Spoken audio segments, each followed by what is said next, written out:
Assalamu алейкум, урматтуу телекөрүүчүлөр. Сиздердин назарыңыздарда Марва телеканалынан Жаштар сүйлөшүн программасы старт алды.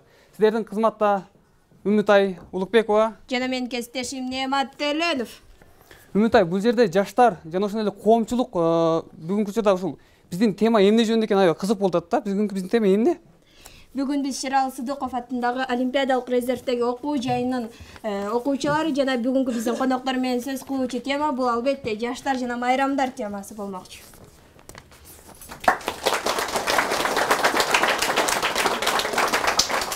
Айтсаң, Неамат, бүгүнкү тема жаштар жана майрамдар болгон соң бул сен өзүңдүн сүйгөн майрамың кайсы? Мен сүйгөн майрам дегенде ушул жердеги жаштар да сүйсө керек. Ушул 31 декабрь ушул жаңы жыл майрамын сүйөбүз. Бул жердеги жаштардан сурап көрбөйлүбү? Ушул майрамды канчалык деңгээлде белгилейт? Деги эле майрамды кандай белгилейт? Ошондой кылалы. Айтсаңар балдар, силердин эң жакшы көргөн майрамыңар кайсы? Биздин сүйгөн майрам ошо биздин ар бир күнүбүз майрам. Ошо мусулмандын ар бир күнү майрам. Сен өзүң жакшы көргөн майрамың барбы ушул бир календарга кирген майрамдардан? Курбан айт деп эсептейбиз. Биякта деле балдардын оюшу деп ойлойм менимче. Курбан айт, Курбан айт сага эмнеси менен жагат ушул? Мусулмандардын сүйгөн айы. Баары биримдиктүү болот. Баары чогулат. Ошо. Сен ушул Курбан айтты үй бүлөң менен майрамдайсыңбы? Кандай? Же ушул достор менен майрамдайсыңбы? Ар кандай болуп калат, досторубуз менен, ата-энебиздин жанында болсо ата-энебиз менен. Ошо. Ошол эле, сен оюң.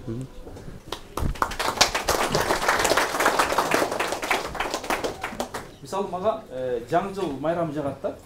Үй бүлөлүк майрам деп коет го. Ошол баягы ата-энең менен, бир туугандарың менен майрамдап, жакшы бир мындай жыл жыйынтыктап, кандай ийгиликтерге жеттик, элибиз тынч, мындай ийгиликтерге жеттик деп жылды жыйынтыктап, анан чогуу отурган бул дагы бир жакшы жөрөлгөлөрдүн бири да. Урсат Темиран агай, сиз айтып кеттиңиз жаңы жыл майрамы жагат депчи. Мага бул майрам анча жагы бербейт да, негизиненчи. Бул майрамда биз аябай ысырапчылыктарды көп көрөбүз. Мисалы үчүн былтыркы эле жаңы жылга кеткен чыгым баасын эсептесек 15 миллион 500 миң сом акча коротулган. Бул арчаларды жана башкаларды шаарды кооздоо үчүн кеткен чыгым. Ал эми ушул 15 миллион 500 миң сомду биз канчалаган азыр балдар үйүн, карылар үйүн көрүп жүрөбүз, андан сырткары окуу жайга окуй албай калган окуучуларды да көрүп жүрөбүз. Ошолорго жардам иретинде берсек болбой беле? Кантсе дагы жаштар бул биздин келечегибиз да. Менимче мындай да, мен ошол жанагы майрамдагы жакшы го, майрамдап баягы жаштардын дагы ошол жерде артисттер келет, бир аз да болсо бир күн да болсо көңүл көтөрүп, калап текти айтып, сүрөткө түшүп, сөзсүз жакшы эле болсо керек деп ойлойм. Бул жерде менин да оюм бар да, ошол жаңы жыл күнү ошол шаарыбызды көрктөндүрүп, балатыны кооздоп, ошол жерде достор менен чогулуп, үй бүлөбүз менен чогулуп отурган деле бул өзүнчө бир чоң бир сыймык да. Жана ошондой жигиттер, силер да ушул жаңы жылды колдойсуңарбы же жаңы жылга мындай каршысыңарбы, болбойт дейсиңерби, кандай? Бизде мисалы могул жаста, мисалы Ноорус айы деп коет да, ошол баягы ошол кыргыздар ушунда көбүрөөк майрамдайбыз да. Анан ушул майрамда жагат мисалы. Анан туулган күндөрү өзгөчө жагат мисалы да. Келип майрамдайсыңарбы, майрамдабайсыңарбы? Майрамдайбыз. Ошолорду айткыла. Ошолорду айткыла. Эмнеси менен жагат? Кантип өткөрөсүңөр туулган күндөрдү же болбосо башка эле майрамдарды?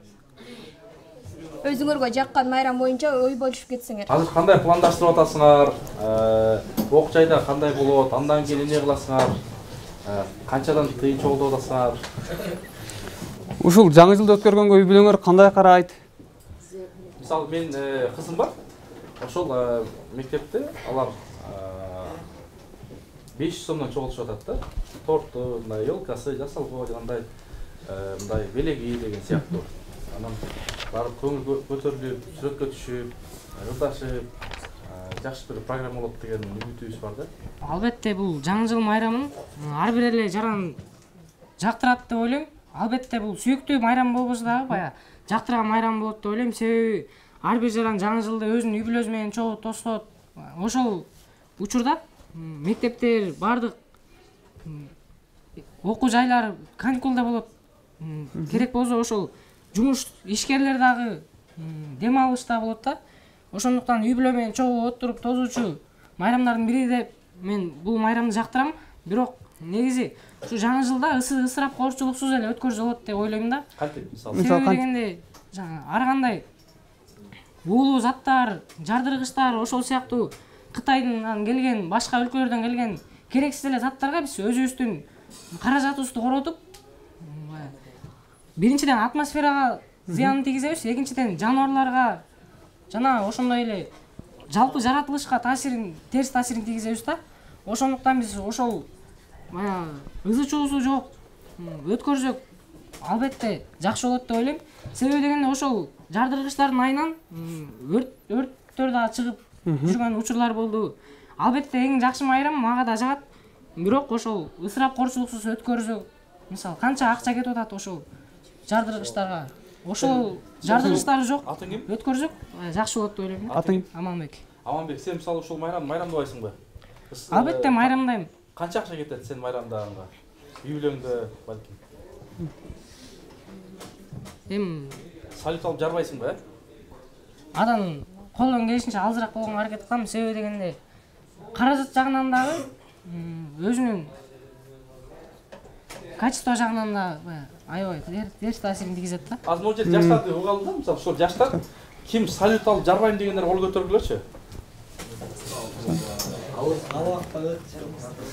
99%. Бул салют алып жармай деген бул негизи кыргыздарда мурун салют жардырган убакта ал кыргыздар үчүн кызыктуураак болчу да, ошондуктан алар өзүнүн акчасын аябай эле ошол салют алып жардыра беришчи. Кийин көп адамдар ошону түшүнүп калды, керексиз экенинчи. Ошондон кийин анан көрө ошол салют алып жардыра турганга башка керектүү нерсе алып койсо жаңы жылга пайдалуураак болот да. Менде суроо бар да. Ошо мурун кыргыздар салют алып жардырчу эле дедиң. Ошол Манас атабыз, Канке энебиз ошол убакта салют алып жардырганбы? Жок, ал эмес. Кандай? Андай болгон эмес деп ойлойм эми. Ошол убакта жаңы жыл болгонбу? Болгон эмеспи? Ал убакта жаңы жыл болгон эмес. Себеби дегенде бул мусулмандардын майрамы болгон эмес деп ойлойм. Мага негизи албетте бул майрам жагат, бирок мен жактырган майрамды өзүмдү айтып кетпесем болбойт. Бул 31 август эгемендүүлүк күнүн, Кыргыз Республикасынын эгемендүүлүк күнүн белгилөө күнү болуп эсептелет. Ушул майрамды мен жактырам, себеби дегенде бул өлкөбүздүн тагдыры чечилген күн болгон. Баягы Кыргыз Республика өзүнүн эгемендүүлүк күнүн алган 1991-жылы. Бул негизи эле ар бир адам үчүн эң жакшы нерсе бул анын көз карандысыздыгы да. Анын көз карандысыз болуусу. Ошондой эле өлкөбүздүн көз карандысыз болуусу менен биз демократиялык заманга жеттик да. Мисалы азыр ар ким өзүнүн оюн эркин айта алат. Ошо жакшы окугандар жакшы чыгат, бизнес кылгандар өздөрүнүн бизнесин кылат. Максатына жете албай жүргөндөрдүн баары өзүнүн иш аракетинин артынан максатка жете алат деп ойлойм да. Буну айтып кетпесем болбойт, себеби ушул Кыргыз Республикабыздын эң негизги майрамы ушул жалпы мамлекет боюнча ушул иш-чараны белгилеп, майрамдап жылда шан шөкөт менен өткөрүлөт. Жакшы. Мындай элдин арасында мен элди аралап жүрөм да, элдин арасында ушундай пикир бар да. Мешіттерге ұрай таңып атам. Мындай біз майрамдабайбыз деп атпайсыңарбы? Мен ойлоп калдым, тиги бир жанагы диний мекемелер болот го, Ислам университети сыяктуу баардыгында силер аябай мындай өсүп кетипсиңер да. Элдин арасында ушундай нерсе бар, жанагы спорт школ дегенде ал мындай башкача элестетет да. Алар мындай өтө мындай башкача депчи, бандит деп балким. Анан силер азыр келип мындай келип оюңарды билдирип атсаңар, мен аябай силердин өскөндүгүңөрдөн билгизет. Бирок биз ушундай болуп калдык, кээде жигиттер, кыздар актер, актриса болуп калды да. Ата-энесинин көзүнчө, мугалимдин көзүнчө башка, бирок кылганы башка болуп калды да. Эки жүзү деп коет го. Анан ошол айрымдар эми мындай күлүп айта албай атпайбы, уялып, тартынып балким. Айтсаңар, мына эгемендүүлүк жакшы майрам, Кудайга шүгүр. Дагы бизде майрамдар көп да. 8-мартты ким жаман көрөт, же жакшы көрөт? Ким кандай майрамда, ким эжесине, энесине кандай береттер берет? 23 Ноорузду ким майрамдайт? Сиз айтып кеткендей айтып атпайсызбы? Интернет мындай тигиндей депчи, бандит. Ал мурда болчу да. Мурда, ал илгери болчу да. 20 жылында. Азыр деген заман өзгөрүлдү. Күн сайын өзгөрүлүп турат заман. Ар бир адам ушу сиз айткандай бардык эле азыр 200 болуп калды, чынын айтканда эле. 200 бирок чоң күнү ислам динине деле келгендечи. Мен ушуну айтсам, кээрлер ишенбейт да.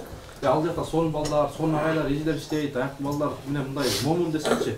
Жанагы кошуна мектеп менен тигдей мындай дей берет да, мен айтып атам, тартипти көрсөтөт силерге. Десем, тартип кетсең көрөлү деп атат да бирөөлөрчү. Ошол сыяктуу силерди көрүп алып, алар баягы мындай жаман деген караганда дароо ой өзгөрүлө тургандай болуп калды. Сонун балдар экен, ошо мен кызымды берсем депчи.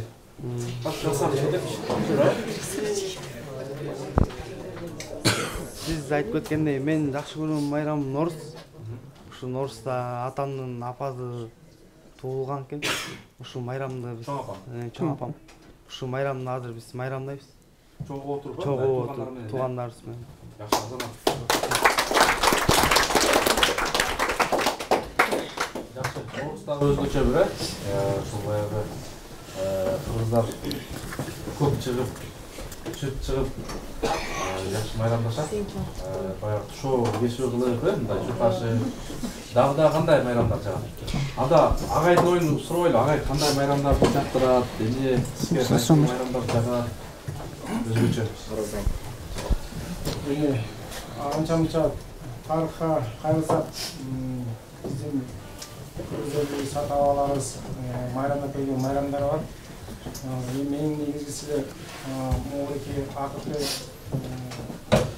60 жылда өзгөрүп кеткен. Негизи ата-бабаларыбыз дайыма эле ораза менен Курман айтты майрамдап келишкен. Эң негизги биздин майрамдардын бири болсо керек. Андан тышкары дагы мен айтып кете бердим. Ушу биздин балдар ушул жакта жатып окушат дайыма. Анан суббота жекшемби күндөрү туугандарын сагынат, үйлөрүн сагынат. Анан үйлөрүнө суббота жекшемби барып келишет. Ошол күндөрү бул биздин балдарга майрам, ата-энесин көрүү майрам. Бир туугандарын көрүү, айылын көрүү майрам болуп эсептелет. Себеби дегенде сагынычын тарап, ошол жакта тойлорго, майрамдарга барып, тууган уруктар менен чогуу бир болуп, ошол өзүнүн сагынычын, кусасын кандырып келгенде бул ата-энесин көргөндө бул биздин окуучуларга чоң майрам деп эсептейм. Себеби дегенде окуу менен деп тренингке кетет. Ошол туугандарын да сагынган кусал пайда болот да биздин балдарда. Анан спорт биздин мектеп спорт мектеби болгондон кийин балдар мелдеш, ар бир мелдеш да биздин балдарга майрам да. Жакында эле ушул жекшемби күнү 2 мелдеш болду. Жакшы мелдеш болду, эркин күрөш боюнча, грек-рим күрөш боюнча да мелдеш болду. Ошол биздин балдар күрөш байгелүү орундарга жеңишке жетишти.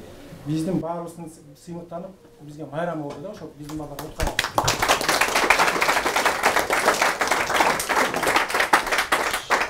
Биздин тарбиячыларга дагы, мугалимдерге да, алар да барып биздин балдарга баягы үйөрмө болуп катышып, биздин балдар мелдешин көрүп келишти да.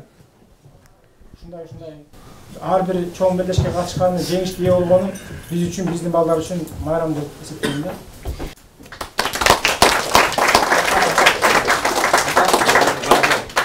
Денсаулык эми ушул спорт денсаулыктун булагы дейт кыргызда. Анан ушул баягы мындай балдарды көрүп сүйүнөсүң да, чырактай көзү күйүп турган балдар болуп турат. Эми кыргыздын эртеңки келечеги да булар. Анан мынакей бул жакта биздин дагы ушул сөзсүз агартуусу болсо спортчулар эми чет элге чыгасыңар, кыргыздын байрагын спортчулар көтөрөт. Анан ажообуз барганда эмне болот? Көтөрүлөт, ошол байга алсаңар, биз сыймыктанабыз, биздин Кыргызстан чыкты, Кыргызстан алдыга деп тилегенин аркасында дем берип, анан ошондой балдар баягы мындай денеси эле кээбирөөнүн денеси өскөн дагы мындай акыл өспөй калып атпайбы? Анан ошол баягы акылына акыл кошуп, устат деп коет го, мынакей эжелер болуп турат, агайлар болуп турат, ушул эжелердин да оюнусар, жылдыжы мынакей сиздин ушул балдарыңыз болуп турат, окуучулар. Бул балдарга да кандай кеңеш айтат элеңиз? Билим тарабынан карай турган болчу болсок, биздин эң негизги майрамыбыз 1-сентябрь күнү да. Билим берүүнүн башталыш күнү, 1 жылдык билим берүүнүн. Бизге ошол майрам. Анан аягында балдар бүтөт, баягы ушундай ийгиликтерге жеттик, мугалимдер да сүйүнөт, ушунча программага коюп койгон, ушунча аткарылуучу иштердин баарын аткарып, ушундай билим бердик. Анан деп 25 майда майрамдайбыз, мектеп жаатын алып карагандачы. Эми кыргыздарда эгер чындап карап келсек, биздин акыркы эгемендик алагандан кийин өтө эле майрамдарыбыз көбөйүп кетти деп ойлойм. Эми баардык жашоо өзү эле майрамда, күнүнкү көзүңдүн түрүсү өзү эле майрам деп ойлойм. Анан сөзсүз түрдө эле туулган күндү белгилеш майрам эмес, сөзсүз түрдө эле мисалы кээ бир майрамдарды майрамдаш керек деп ойлойм да ичименчи. Аны кой берип деле койсо болот деп. Анан баягы өзүбүз айтып атпайбызбы? Ата бабадан калган майрамдарыбыз бар. Аларды майрамдаш керек. Анын баары тең баягы өзүнүн ирети менен, тартиби менен, адеби менен болгону жакшы. Баардык эле майрамдардынчы. Азыр жана жаңы жыл боюнча айтып кеттиңер, эми жаңы жыл биздин баягы көп жылдардан бери каныбызга сиңип калды да. Мынакей бир жыл бүтүп, кийинки жыл башталып атат деп ошону майрамдайбыз да. Эми муну жылдын бир жылдык отчет деп деле койсок болуш керек. Булчу эми сөзсүз түрдө майрам эмес да. Бир жылда эмне кылдың? Ар бир киши адам эми бир жылга максат коет да, өзүнө максат коет да. Могу келаткан 19-жылы могул иштерди аткарсам, момундай жетишкендиктерге жетсем деп максат коет да. Ошону жыл аяктаганда баягы өзүң үчүн жыйынтык чыгарып койсоң болот да. Бирок мен муну сөзсүз түрдө өзү бул майрам балалык кезиктен калгандыктан мага жагат. Балдарым үчүн, нерелерим үчүн ёлканы коюп, аларды көңүлдөнтүп, баягы башка убакта Аяз атаны күтүп, анын белектерин күтүп, анан баягы балдарды ойнотуп, ошо азыр мынакей балалуу чакал неберелери болуп калганда, ошо балдарды бир кызыктырып бир нерсегечи, андан башка күндөрү иштеп алар менен ойнойн десең ошо убактың деле болбойт. Мисалы үчүн иштеп аткан кишилер үчүнчү. Анан эми буну негизинен өзүңдүн кичинекей балдарың үчүн майрам катары кылып койсоң болот да, аларды кубандырыш үчүн. Анан андан кийин 23 февраль деген бар баягы мамлекетибиздин календары боюнча келаткан майрамдардан 8 март, Норуз жана башкалар келе берет өзүнүн орду менен.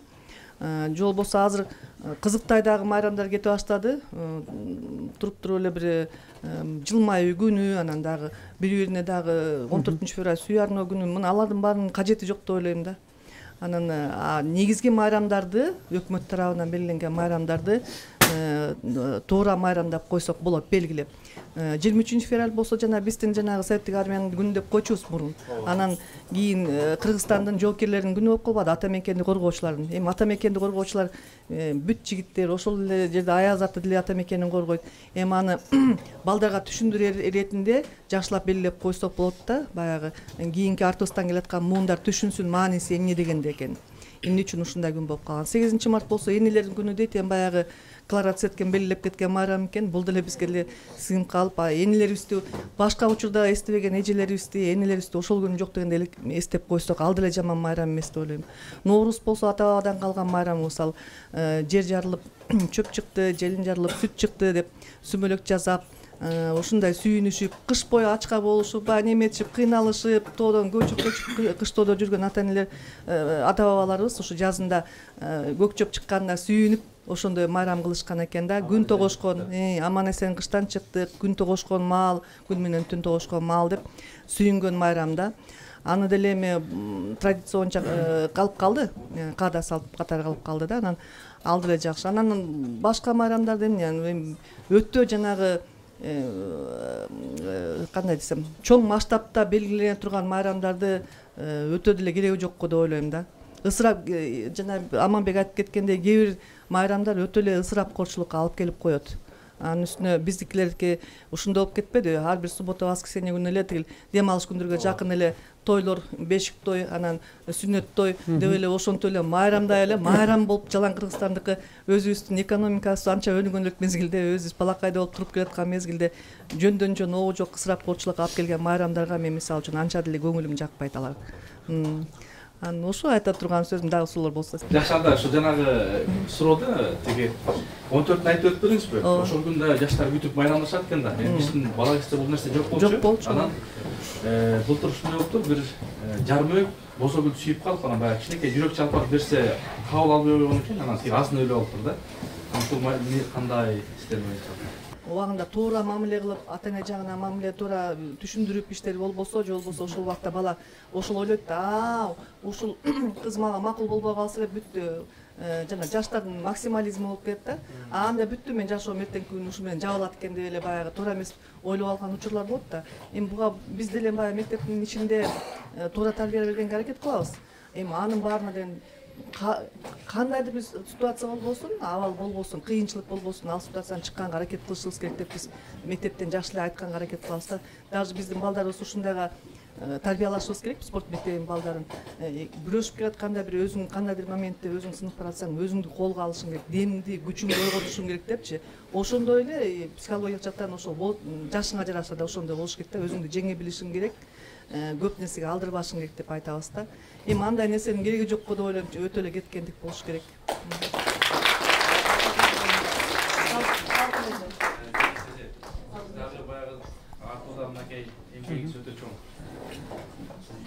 Кайсы майрамдар сизге жагат? Рахмат. Андан кийин коллегам айтып кетти. Бул бизге мамлекет тарабынан белгиленип берген майрамдардын баары эле жакшы, жаманы жок. Анын баарын туура майрамдасак, балдарды ошого туура тарбия берсек, анан кийин айткан коллегам сөзүн кайталагым келбейт. Ал өтө баары жакшы айтып кетти. Анан мен просто сиз башында айтып койдуңуз, жаңы жылга майрамды анан кийин мынча миллион сом кетирди, ошо керекпи, кереги жокпу депчи. Мен ойлойм, бул жаңы жыл ар бир үйгө керек майрам. Керек майрам да. Именно вот азыр не знаю, мен балдарым алыс болуп калды, но ошо именно ошо күндөр күтөсүң да, жоктон ошо жаңы жылга келип турганда бул да, семейный праздник болуп калып атат да. Анан эмечи миллион сом канча кетти, бул биздин эмес, кемчилигибиз эмес да. Биз аны вот карапайым эл бөлгөн жок ал акчанычы. Муну ошо биздин мамлекеттин башында отургандар эсеп чоту жок, ысырап кылып атат да. Мен деле каршымын 16 миллион деп карасаңар, эми баарыбыз эле билебиз, ар бир буюм канча турарынчы. Эми шаарга чыгып карасаң, мен допустим ошо былтыр 16 миллион атат, быйыл 6 миллион атат, ошо мен допустим андай буюм эмечи жасалган көрө алган жокмун. Көргөн жокмун да. Ну, эми пусть анча ушуну уюштурган биздин мамлекетибизде ошо отурган кимдир жооптуу кишилер жооп берип эметсин.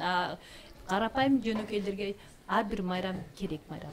Анан ушул сөзүңүз дагы оозуңузда же жанагы элдер мындай сурамдуу кылсак айтып атат да, эздерчи баягы ушул майрамдар көп болсо дейт, баягы чоңдорго, мындай эл башкаргандарга мындай чөнтөгүнө бир аз мындай кыйынтып бир калат экен, майрам деп баягы бир нерсе ырдатып коюп башка калганын мисалы мынча миллион тияк кетип калат экен депчи. Анан ошондой былтыр Кордойдо ушундай болуп бир аким баягы ошол ёлка жасабай эле ошол жанда жетимдер үйүнө ушундай кийим-кечек, көмүр алып берип ушундай кылып коюптур да.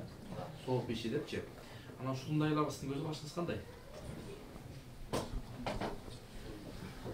Ну, кандай десем, мен баардык нерсени экономия менен караш керек го. Ошо 6 миллиондун баарын кетиргенче какой-то часть можно дать балдардын жемечи, балдар үйүнөчү, ата-энеси жок балдар, аларга деле майрам күчөт да. Анткени мен ойлоп коем, биз өзүбүз даже неберебизге мынча акча деп бөлүп атсак, алардын антип бөлө турган чоң атасы, чоң апа ата-энеси деле жок да. Андан кийин ошо күндөр ошо колорго бөлүнүп берсе жакшы болмок. Анан мен эмес, наверное, ошол балдар карасаңыз, жанагы баары эле, наверное, ошондой эле ойлошот го. Балат эмес, балким жанагындай адамдын мээримин, же болбосо таттуу, же болбосо жанагындай кийим-кечек күчөт экен да. Мисалы, ушундай балдар үй көп турбайбы? Кыргызстанда 54 балдар үйү бар экен. 14 каралар үйү бар экен да. Анан балким ошол балдардын бир аз көңүлү көтөрүлүп калабы, бир аз бир бут кийим болуп калса, күрт болуп калса дагы бир пайдалуу иш айткандай. Болмок. Анан өткөндө мен жакшы азыр эме интернет эмеден жана кактус эмес барбы, передача эмечи, информационный передачадан вопрос эмечи мындай маселе көтөрүлүп атат. Тойлордон эме баш тартсак болобу, аябай эмечи масштабный берип атпайбы азырчы. Жок дегенде 400 кишиден чыгып атат да. Ар ким өзүнүн эмесин жараша. Но багы кыргыз аябай намысчыл экен, биге өткөзсө мен да өткөзүшүм керек, андан кем болбойн деп улам-улам ашып карызга батып, аны ушу жакшылап эмечи проблема көтөрүлдү, ушуну жок кылсак болобу депчи. Андан кийин мен таң калдым. Биздин депутаттардын эмеси көпчүлүгү туура жок кылыш керек деп атат да.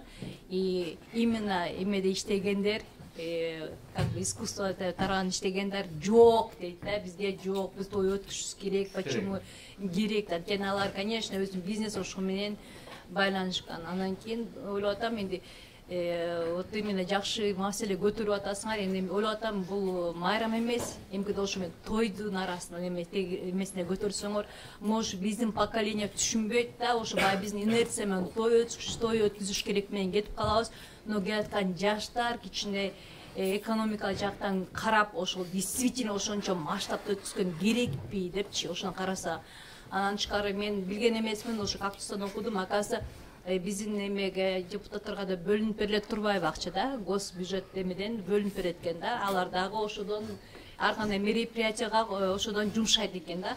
Анан ойлоп атам, ушундай эме барып эми бизге, конечно, биз менен алар салыштыра албайсыңар да, алар биз жөнөкөй кичикөйүбүз болсо, алардын болсо заңгыраган замактары, биздин зарплатабыз алардын эмеси менен салыштыра албайбыз. А неужели ошолор өздөрүнүн жанынан чыгарып, ошо өздөрүнүн мероприятиясын өткөзө албайбы? Мен дагы буга таң калам да. Анан кийин да, не знаю, казыр энди айтып кетсем, энди жакында эле Чыңгыз Айтматовдун меремеси болду. Масштабный барча да, бир школдо болуп атат, болуп жатат. Москвада анын эмеси ачылып атат да. Эмеси ачылды, там биздин президенттер барып эметишти, ачылышты. Анан кийин ойлоп атам, бүт эле ошол мамлекеттин тарабынан болот да. Мамлекет бөлүнүп атат, мамлекет акча чыгарат, мамлекет. А Чыңгыз Айтматовдун туугандары, балдары жокпу? Азыр жаңы эле Салкын Койчуманова бир маселени да козгоп кетти. Күнү эле үйгө барганда жаңылыктарды көрөбүз да. Азыр биздин ушул убакытта өтө талкууда болуп аткан нерсе бул майрамдарды кыскартуу, эми өзгөчө жана үй бүлөгө байланышкан майрамдарды, жана мамлекеттик масштабта бирөөнүн мааракесин өткөргөн майрамдарды кыскартуу иретинде мурунку башкы прокурор Салянова сүйлөп атпайбы? Ал кишинин койгон маселелерин мен толук колдойт элем. Бирок баягы мындай турбайбы? Азыркы биздин башкарып аткан жогору жактагы адамдарыбыздын көбүнүн бизнеси ошол менен байланышкан болуп калган турбайбы? Ошол эле кафелер менен. Кафелердин баары кимдердики? Кафелердин баары тең ошо биз башкарып аткандардыкы. Көбүнчөсүн чынын айтып келгенде. Анан жанагы ырчылардыкы эмес, эми ырчылар келип аларды ырышат, бийчилер келип бийлешет, тамадалар алып барат. Анан жанагы кафелерге деген бул биздин майрамдарды токтотуп кое турган болсо, жоксо кыскартып кое турган болсо, мисалы үчүн жаныбыздагы өлкө Тажикстандай кылып эле аларга запрет кылды да, мисалы үчүн чектөө кылып койду, момунча деп элечи. Ошондой болуп кыскартып кое турган болсо, алардын бизнеси жүрбөй калат да. Бизде Кыргызстанда мисалы ошолордун ордунда болсок да ойлоп коебуз да, аттың аярман депчи. Эгерде бизде ошончолук акча боло турган болчу болсо, биз ошо майрамдарга салынган кафелердин ордуна биригип келип ошол депутаттар намыскөй болсо бир завод куруп койсо Кыргызстан үчүн канча кишинин соогуна калмак деп ойлойбуз да. Ушундай намыскөй депутаттар барбы? Көрө аласызбы? Эми мен билбейм, мен азыр көрө элекмин да, билбейм, балким мен билбестирмин көп нерсени, балким мен көп нерседен маалыматым жоктур, бирок 80% депутаттарыбыз теге бизнесмендер келди го, жекешкерлер. Эми жекешкерлер келди, бирок алар көбүнчөсү өздөрүнүн бизнесин өнүктүрөбүз деп көбүнчөсү ошол жерде отурган чыгар да. Майрам болсо экен деп атыш керек э, Кудай. Ким билет, эми ошентип атканды чыгар, бирок аларга мындай күнөөгө баткым келбейт эмне деп ойлоп аткан. Арасынан балким патриоттор деле бардыр, бирок балким капчыгы анчалык неме эместир, жоксо тиле анчалык жеткиликтүү эместир ошол арасында. Бирок ойлойт элем, ошолор ушундай жерде отургандан кийин, эл аларды шайлагандан кийин ушул маселени жакшылап чечип туруп, ошол эле мына мисалы үчүн жанагы кафелер жаап салсачы, алар каңгайган эле здание болуп калат, анын ичинде эмне кылат?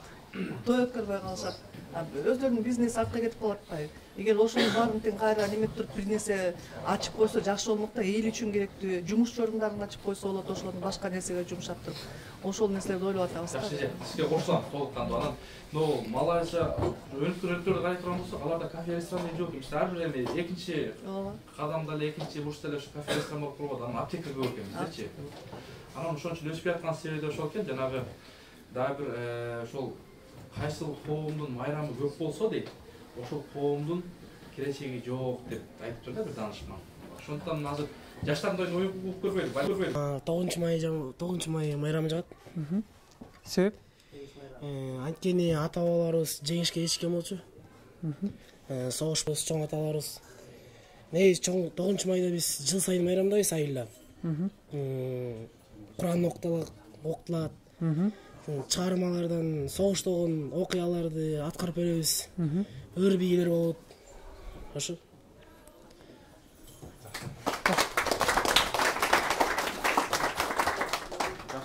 Жакшы ой болду дагы. Дагы кимде ой пикирлер бар? Нуриетте красавчик чакырат келебиз. Өзүнүн ушундай балдардан чыгат өзү.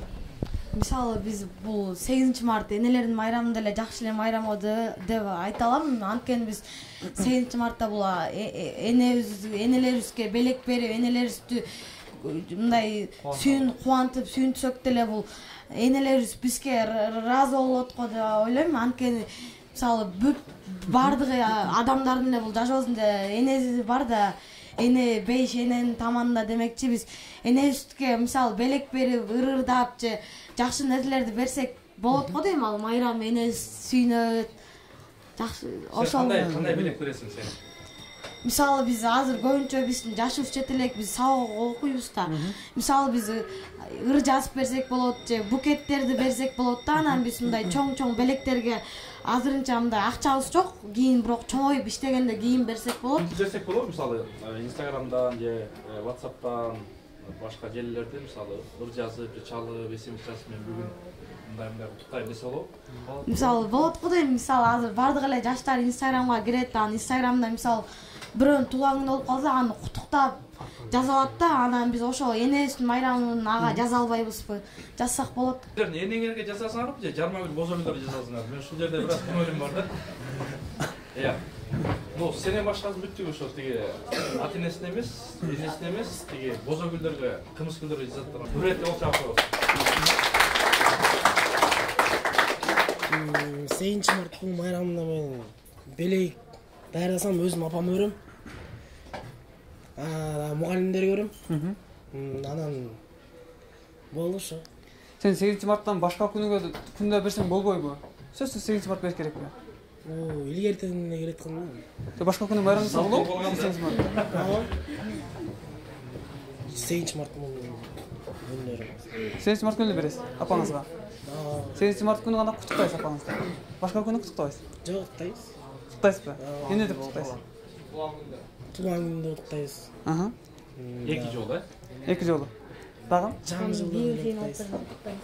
Анан жанагы неме акча берген да, апа рахмат деп. Болду, сиңиңиз.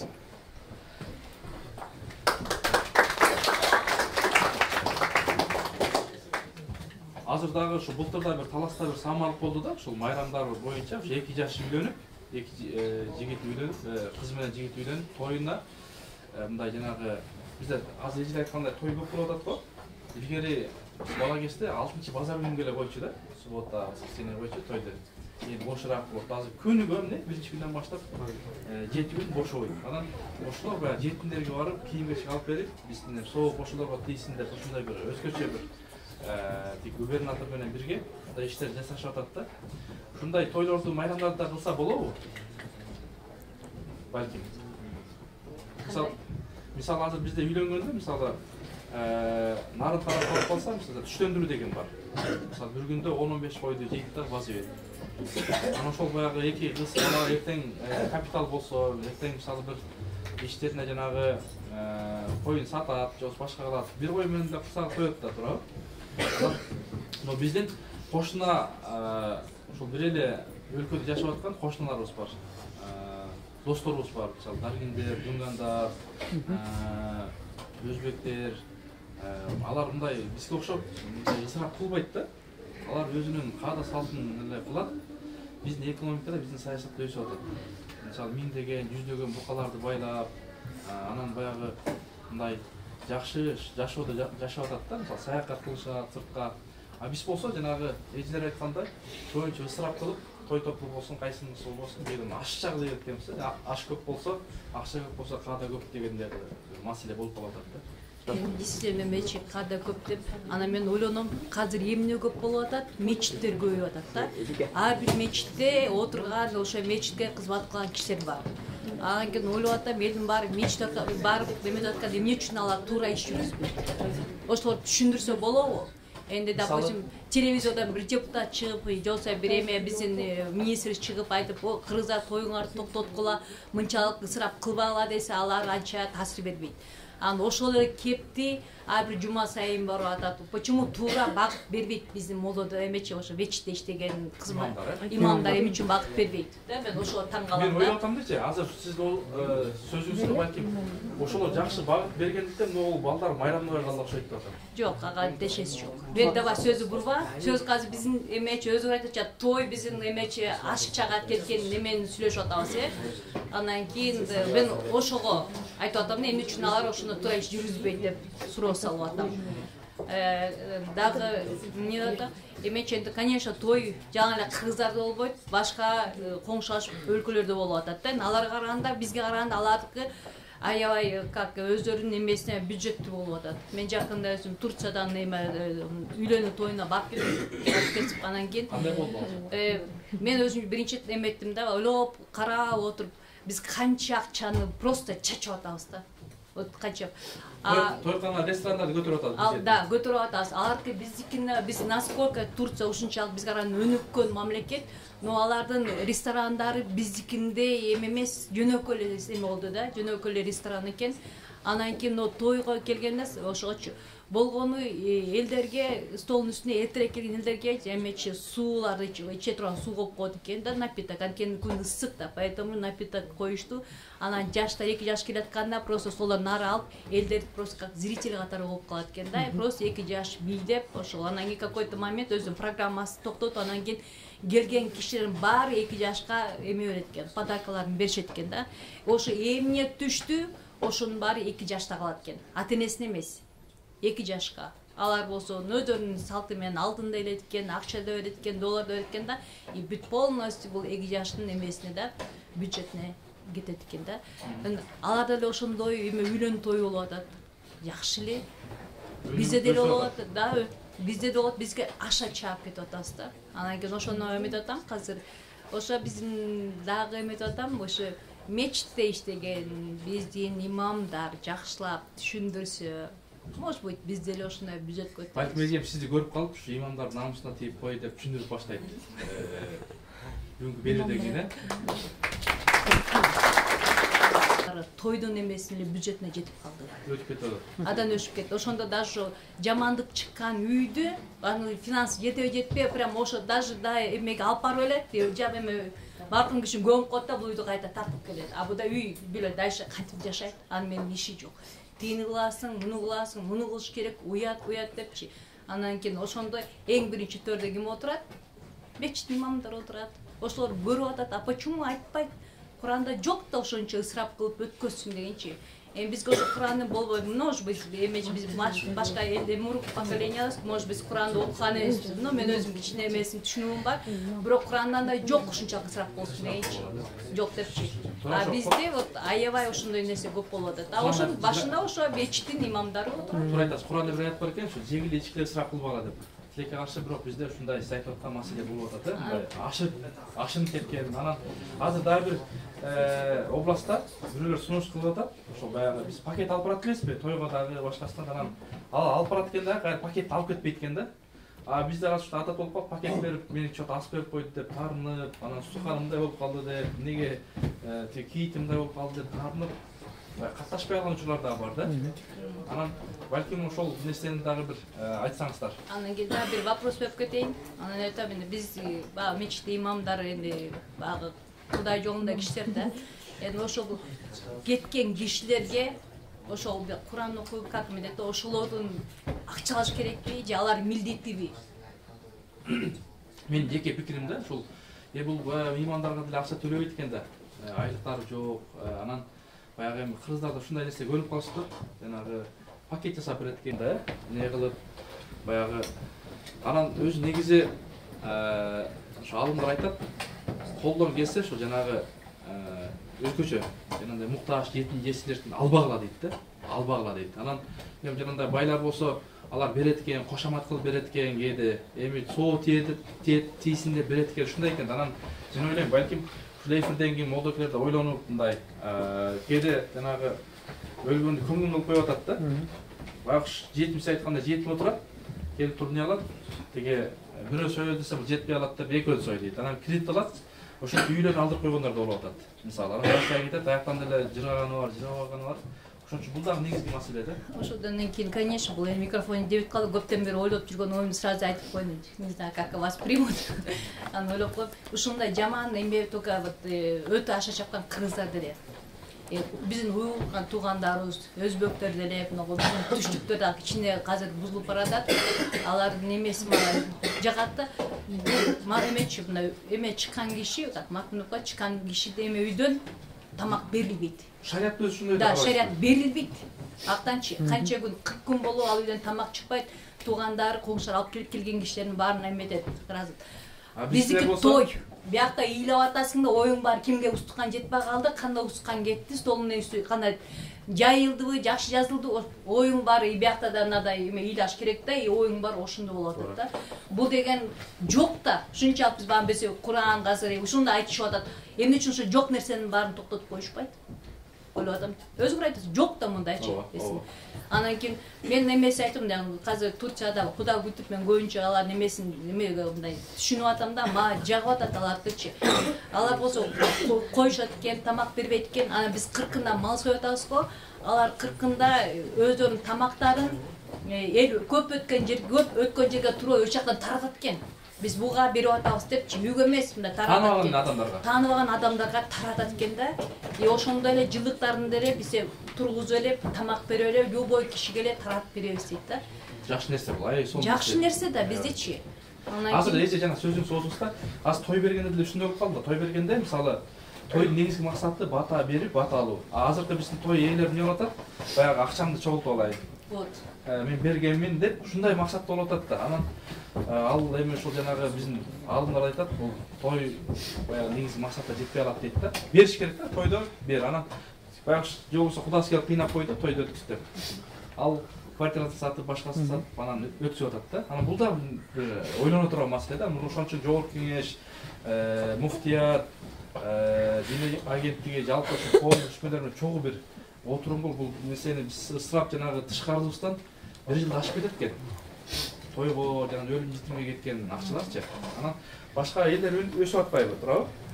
Кошуналар бир алалы өсүп атат. Мисалы биздин саясатта жашаганында, мисалы уйгур, өзбек, даргин, мыңган туугандар болсо, биз болсо ушул той менен мактанып атып, аркасында ачка болуп атабыз. Банкрот болуп атабыз. Да, наверное, эми биз өтүп айтабыз, кыргызбыз, биздин өзүбүздүн салтыбыз бар, өзүбүздүн бар, биздики деп мактанып атабыз да, туурабы? Казактарда кандай болот эже? Мен эметейинчи сөзүмө айланып кетейин. Мактанып атабыз, вот эметип чындан кийин азыр бизге кийген кийимибиз деле биздики эмес да. Ооба. Туурабы? Мына мепем азыр көбүнчө кыздар башына мына жабын алып жүрөт. Бул биздин кыргыздардыкы эмес. Бизде кыргыздардын илгеркиден бери ишеничибиз да, өзүбүздүн салтыбызды, өзүнүн кийимибизди эметчүбүз, колоп эме кийчүбүз. А даже түшүнүшпөйт, эмне үчүн онда эметет, жол салыш керек. Анткени бул түштүк эмечи Аравиядан келген, актап постоянно шамал. Эмечи мен шамалында калдым, көрдүм, майда шамал экен, ошо шамалдын өзүн сактаныш үчүн ногундай жол салып, аны шамал аткан сразу беттерин жабышат экен. Күнүскан эте булар өздөрүнүн эмесине ылайыкталган кийимдер да. Анан дагы ошо бир эме ичинде ошону ойлонушун. Анан кийин биздин балдарыбыз азыр дамбал кийип калды. Кыргыздарда жок болчу дамбал. А дагы ошол жактан келген. Бар беле жок беле? Жок болчу да. Дамбал. Анан тышкары мен чөкөлөрдү кийип ороп жүрөт. Ар бир өзүндө кыргыз эмечи. Анан кийин өзүнүн жашына жараша кийим кийчи. Анан тышкары мен өзүм ичинде эмечи Куранды кызыгып карап эмеде окуп атам.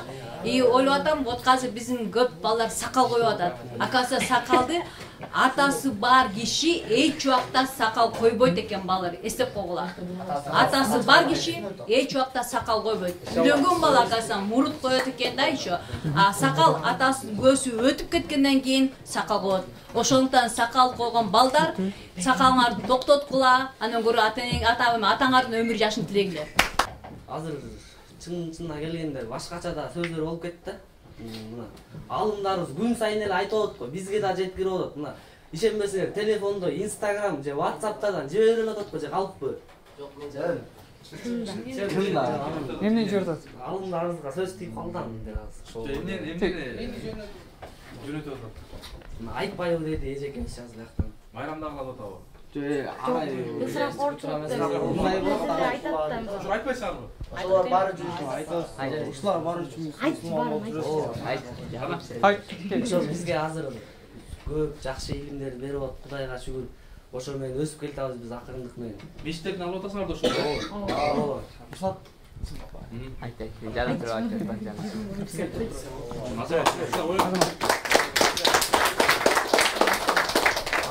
Биз ушучу эме динге да кошулуп той деп кетти да, биздин темабыз ушу майрамдар эмес болчу да. Анан бул эженин айтканы эми өтө болуп кетти да. Ушу имам билбейт да. Имамчы, маркумга келген имам Куранды окуганчы билбейт да. Үй бүлөдө келип айтпайт да, бугачы биз ушундай тамыбызды залогко коюп атабыз, кредит алып атабыз, ушундай кылып атабыз депчи. Имам билбейт да, эчтеке угушпайт. Имамдын максаты тиги жаназасын окуп коюу да, туурабы? Туурабы жигиттер, баарыбыз берден аркылуу айтпайт да, может бирөө өзү калса дегенчи. Биз өз көндүрүп атпайбыз, мисалы акча берипчи. Мисалы бар эле Кел, бул жака сакалда ой болдун дейт да. Кантип болбойт бул. Ислам дининен кабыл алынган, Кудайга шүгүр баарыбыз мусулманбыз. Сен оюнбай? Мисалы алымдар акча алат, акча үчүн эле кылат деп атат да, мисалы. Имамдар. Мисалы биз деле иштесек акча алабыз да, туурабы? Алар сурайт мага мынча бергиле депчи. Анан просто алар аткарат. Мисалы Куранды окуп тигиге кайра алым мындай өзүнүн ичинде бүт жан дүйнөсүн чыгарып тиге мындай өлгөн адамга жакшы тилектерди айтылат да, анан эч бир алым мисалы мага монча акча бер мен кылдым дебейт. Биз өз кыргыздар аларды көндүрүп алганбыз да, акча беребиз өз. Мисалы берсең албайт. Анан кичине берип туруп алдырабыз да, атайын өсүп беребиз да. Берсең албайт, анан акыры салып акырын өз көндүрөбүз да, анан өзүнүн күнөөсүн билбей эле мисалы көп алымдарга шек келтиребиз да. Мисалы ар ким өзүнүн күнөөсүн билиш керек да. Анда силер жанагы пайгамбардын бир хадисине осуят кылып кетсиңер, жанагы алган колго караганда берген кол жогору турат деген бир хадис бар да. Ошон үчүн бергиле дейт да, кайсыл неме болсун, садака, мисалы садака болсун, зекет болсун, мисалы акча болсун, туугандарыңа, бир туугандарыңа белгиле кылсаң, бул жага турган колдордон Эми ар бир адамдын өзүнүн ою болбойт. Бул эже өзүнүн оюн айтты. Бирок ал көп нерсени билет, кээ бирлер билгени бар, билбегени бар. Бирок алымдарды, биз имамдарды эл өзү шайлайт да. Билимдүү алымдарыбыз мына өзүңүздөр билгендей Чоак ажы, Жалилов, жана ошондой эле Абдышүкүр ажы, алар элге эч кандай туура эмес маалымат бербейт эч убакта. Элдин оңолушу үчүн жана ушул диндеги көз караштарын туура жүргүзүү максатында гана алар керек болсо, ошол өзүнүн убактысын бөлүп керек болсо ушул Россияда мигрант болуп жүргөн кыргыздарга чейин барып айтып келип атат. Өздөрүнүн убактын коротуп ушул баягы элибиз оңолсо экен деп. Мисалы Чоак ажы айтты, Россиянын өнүккөн бир шаарына барып кыргыздардан сурап атат да мындай деп. Силер мына ушул жерде эң өнүккөн аябай жакшы шаар экен. Ушул жерде бир да ушул адамдарды көрдүңөрбү? Ушул 9 лимузин айдатып, жип айдатып, анан кийин да ушундай өтө ысырап кылган адамдарды көрдүңөрбү десе, ал жерде эч ким айткан жок, көрдүк деп. Ал жерде эч ким бүт бары жок, андайды көргөн жокпуз деп жооп берди да. Мындай ысырап корчулуктун кереги жок. Мындай ысырап корчулук кереги жок деп анан ошол жерден айтты. Кыргыз качан мындай кылдык эле, эч убакта мындай кылбаш керек деп. Демек, илимдүү алымдар эч кандай туура эмес маалымат бербейт элге. Алар бир гана ошол адамдар оңолсо экен, адамдардын ыйманы, жүрөгүндө ыйманы салыш үчүн болгон аракетин жасайт. Адамдардын максаттары оңолсо экен деп болгон аракетин жасап жатат да. Бул жерде тагыраак айтып кеткенде, элдин өзүнүн оюн бузулушу эле себеп болот бул жерде. Жана ошондой эле ошол имамдарыбызга, алымдарыбызга биз таазим кылып кетишибиз керек да. Ал эми айылдагы имамдар айтып атат, ушундай туура эмес кылат деп. Алар эч убакта туура эмес кылбайт. Болгону имамды дагы керек болсо мамлекет башчылыгын да эл шайлайт да. Билими күчтүүлөрдү бийликке алып келсек, мамлекетибиз оңолот деген ойдомун да. Анан ушул эже экөөбүз айтып кеткендей, атаңардан биринчи сакал койбогула деди го. Ушул негизи эле атаңан биринчи балага сакал чыкпайт экен да. Биринчи атада сакал өзөт, анан кийин балада да. Бул Мухаммед пайгамбар саллаллаху алейхи ва салламдын сакал коюу деген бул сүннөт да. Ошон үчүн атадан биринчи балага сакал чыкпайт деп ойлойм.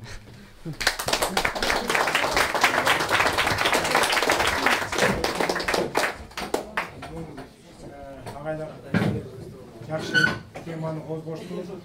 Ушул күндө майрамдар боюнча тема майрамдар болуппайбы? Анан ушунча көп майрамдын кереги бар деп дагы суроо болуппайбы? Анан биз кыргыз элибиз көпчүлүктөр айда турат, мал багат, жер айдайт. Ушу адал эмгек менен табат. Бир жыл иштейт. Анан күзүндө тапкан эмгегин, адалдап тапкан эмгегин баарын тең тойго салып туруп, жакшы эмес, жаман жакка жумшап коюп атат да. Ал тойдо жаман нерселер да аралашып кетип атат. Кызычуу, кээ бир учурда шайтанкана кайдан кетип атат, улуу кичүү деген билбей калып атат. Сакалдарды сүйрөп, чалдар жүрөт, мас болуп ошол жакта ошондой жаман көрүнүштөр болуп калат да. А болбосо бир жыл эмгектенди ал киши.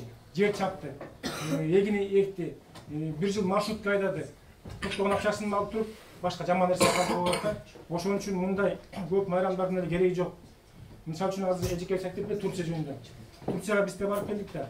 Аякта ийне жибинен бери бүт өзү чыгарат экен. Краскасын, электричествосын дагы айтор болгон продукциясын бар, кийим кечеден баштап, тамак аштан баштап Турция бүт өзү камсыздап.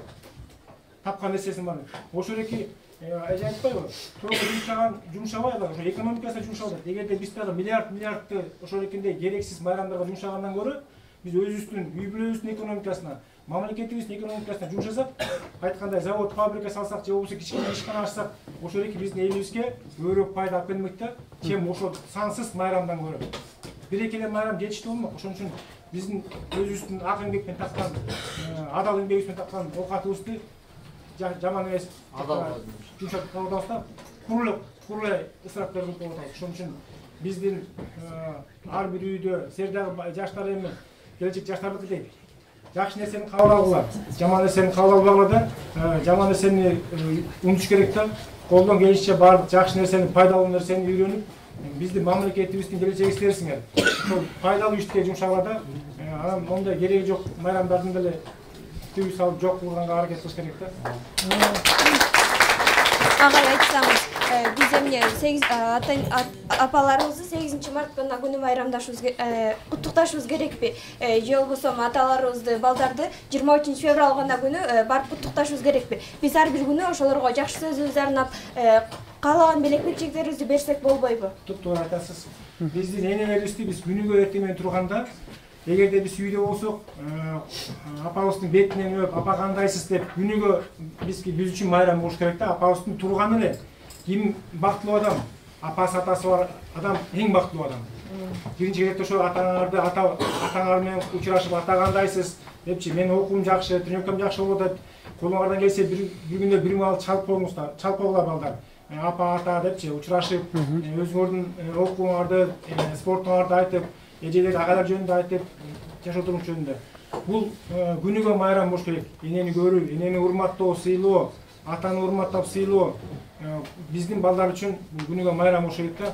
Обязательно бир күн менен чектеп койбош керек. Бир күн менен, же жаңы жыл менен, же 8 март менен, 20 февраль. Ал мындай эле да, баягы эл көрсүн үчүн эле ал окуя да. Андай эмес. Күнүгө колуңардан келсе, единица барбы, 2 сом, 3 сом. 30 күн сүйлөшүп коюп, апа кандайсыз, ата кандайсыз деп сурап коюңуздар. Шундайбы?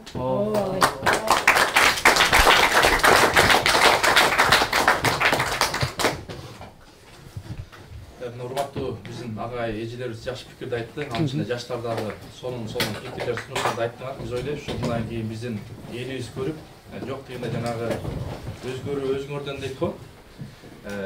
Анан өлкөнүн келечегин көргүң келсе, жаштарын кара дейт да. Анан силер мына илимдүү, билимдүү бүт жагынан өсүп атасыңар. Денеңер да өсүп атат, билим да өсүп атат, спорт да өсүп атат, руханий дүйнө да өсүп атат. Силерди көрүп мен аябай сүйүнүп атам. Анан ошол пайгамбарыбыздын бир осуяты бар экен, кайсыл коомдун жаш майрамы көп болсо дейт, ошол коом өнүп өспөйт дейт да. Биз ошол нерсеге келдик азыр. Жана бүт эле ашказанга салып атабыз да. Жылына бир 30 тоннага чейин тамак аш жеп атабыз. Анан өнүккөн өлкөлөр болсо китеп окуп атат. 21 тоннадан ушу 20-30 тоннага чейин китеп окуйт экен бир адам. Анан биз ошол китеп менен дос болуш керек экен. Анан жана жаңы жыл дегенде биз тарыхын деле билбей эле майрамдайбыз, кошкан делечи. Илгери бир учур болгон, бир премьер-министр болгондо, ушу Денисовдун учурунда солдаттарды алып келип аянтка билетишкен. Формуланы кийип алып, Санта-Клаус биздин мекенден чыгып турду, ая билетишкен да. Анан биздин мына эжелер айткандай сонун майрамдарыбыз бар. Өзүңөр айтып атасыңар, мынакей былтыр жаңы жылдан кийин эртеси 15 тонна таштанды чыкты. Азыр биздин аба ырайда бүттү булганып атат. Ага дагы кошумча болбойлу. Биз бирөөгө жакшы өмүр тартуулайбыз. Мына былтыр Сокултан бир ыйлап келди да. Теги салют атып 12-де. Кошунасы чыгат экен да, кадан жалгыз баласы бар экен, аткан экен, көзүнө тийип калып, көз агы түшүп калган да. Бизге мындай майрам кереги жок. Мисалы мына азыр Кытайлардан ошол салютка деп мисалы күнүнө эмне теги бут кийим $250,000 бут кийим кирет экен. $300-400,000 чейин эмне кирет экен? Жандай салюттар кирет экен. Биз албай койсок өтпөйт туурабы? Ошол сыяктуу биз өзүбүздөн баштайлы. Өзүбүз мынакей ага айткандай, биздин ошо шариятыбызда ушундай нерсе бар. Ким эгерде ошол таңга чыкканда, өлбөй аман-эсен чыкканда Кудайга шүгүр деп ошол үчүн майрам болуш керек дейт да. Биз майрамды өзүбүз жакшы жүрүп, жакшы окуп, азыр эмне силер жакшы окуп, буюрса келечекке жакшы салым кошсоңор, биздин эртеңки күнүбүз жакшы болот. Анан спортты да мыкты сүйүш керек. Мынакей азыр мотурайган балдар отурасыңар, Кыргызстандын байрагын көтөрсөңөр. Мына азыр канча деген кээ анча-мынча бир спортсмендерди билебиз. Ошол утуп келгенден кийин баягы арак ичип башка кылып, машыкпай коет экен. Анан кийин утулуп калып, баягы интернетке чыгып жүрөт, гаилер менен тияк менен ушташ, андай болбогула. Эмне? Чоңойгон сайын мындай жанагы будайдай, алмадай болуп ийилет го, башы ийилгендей. Силер да ошондой алып туруп жакшы. Кудайга шүгүр, мындай жарык күнгө чыкты деп, күнүгө бизге эмне ушул майрам болуш керек.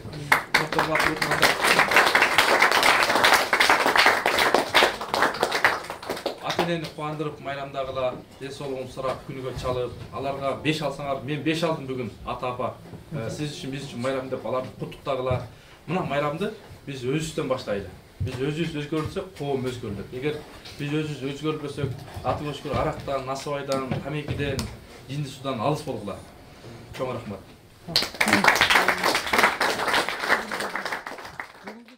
Бүгүнкү жаштар эртеңки келечек дейт эмеспи?